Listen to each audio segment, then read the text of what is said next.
Auto SVEEP क्या है? देखिए, संदीप माहेश्वरी सर का वीडियो देखकर काफी लोग मोटिवेटेड हो गए कि भैया आप बैंक खातों में जाकर ऑटो स्वीप ही करवाना। कई सारे लोगों ने ऑटो स्वीप करवा दिया।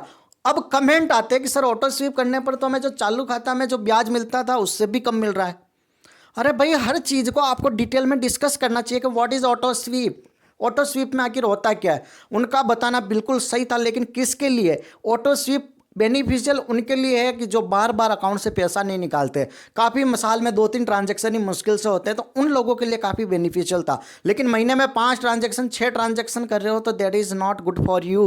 ये आपके एक्स्ट्रा पेनल्टी लगेगी, आपका पैसा और घाटे में जाएगा। समझ रहे हो? चालू खाते से भी कम भी आ जाएगा। कैसे? समझो व्हाट इज ऑटो स्वीप। सबसे पहले इसको डिस्कस करते हैं।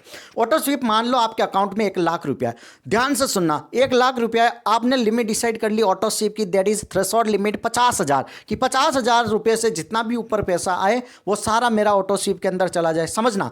तो अब जैसे मान लो जैसे ही आपके खाते में 50,000 रुपये, तब तक कोई ऑटो स्वीप की कंडीशन नहीं आएगी। जैसे ही अकाउंट में 50,000 किसी ने डाले, 1 लाख रुपया हो गया, 50,000 से लिमिट क्रॉस हो गई, 50,000 से ऊपर कितने आ गए? दैट इज 50,000 रुपीज आपके एक्स्ट्रा आ गए। अब ऑटो स्वीप की लिमिट हमने कर दी 50,000, तो 50,000 से ऊपर जो 50,000 आए वो ऑटोमेटिकली एफडी बन जाएगी उसकी। समझ लो? ऑटोमेटिकली, कोई कागज नहीं ले जाना, कुछ नहीं करना। अब ऑटोमेटिकली एफडी बन जाएगी और एफडी का ब्याज वहां पर आना शुरू हो जाएगा।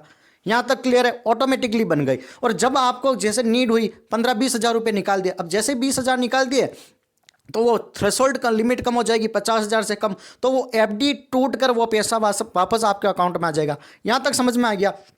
ओके। और वो पैसा टूट कर वापस आपके अकाउंट में आ गया। अब एफडी टूटती है तो बैंक पेनल्टी लगाती है। प्री मैच्योर अगर आप हटाते हो, परिपक्व होने से पहले अगर तोड़ते हो तो वो आप पर एक्स्ट्रा टैक्स लगाती है, एक्स्ट्रा आप पर पेनल्टी लगाती है। अब आपने महीने में 5 से 6 बार ये कंडीशन कर दी, 6 बार पेनल्टी लग गई। मान लो 1-1% मानता हूँ, आधा परसेंट मान लो, तो 6 बार तोड़ने पर आधा परसेंट 6 बार लग गई, तो आपका ब्याज 6%, वो ब्याज भी नहीं मिल रहा इतना, ऊपर से इतनी पेनल्टी लग गई, तो 2-2.5-3% मिल रहा था चालू खाते में, उससे ज़्यादा पेनल्टी में चले गए आपके। तो कहाँ 1 लाख पर 2,500 रुपये मिल रहे थे और पेनल्टी लग के 200-300 रुपये नहीं बच रहे। तो आप अगर बार बार ट्रांजेक्शन करते हो तो ऑटो स्वीप कभी भी ऑन मत करना है। बैंक भी एक्स्ट्रा चार्जेस वगैरह रखता है, अकाउंट की लिमिट भी डिसाइड करता है, इतना पैसा तो होना चाहिए। समझ में आया ऑटो स्वीप का? तो इस अगर आप ट्रांजैक्शन ज़्यादा नहीं कर रहे हो किसी अकाउंट में, मुश्किल से साल में 2-3 बार कर रहे हो, तब तो आप करवा दीजिए, अदरवाइज आप मत करवाइए। ठीक है? ऑटो स्वीप का फायदा यही है कि आपको डॉक्यूमेंट नहीं ले जाना, ऑटोमेटिकली टूट जाएगी जब पैसों की जरूरत होगी। मतलब वो ऑटोमेटिक एफडी बनती है, ऑटोमेटिक टूट जाती है। तो आपको पता चल गया ना, that is about the auto SVEEP. हमेशा बेनिफिशियल हर कोई चीज़ नहीं होती, प्रोज एंड कॉन्स हर एक चीज़ के होते हैं। Thank you so much. Channel बनाए हो तो लाइक शेयर सब्सक्राइब जरूर करें।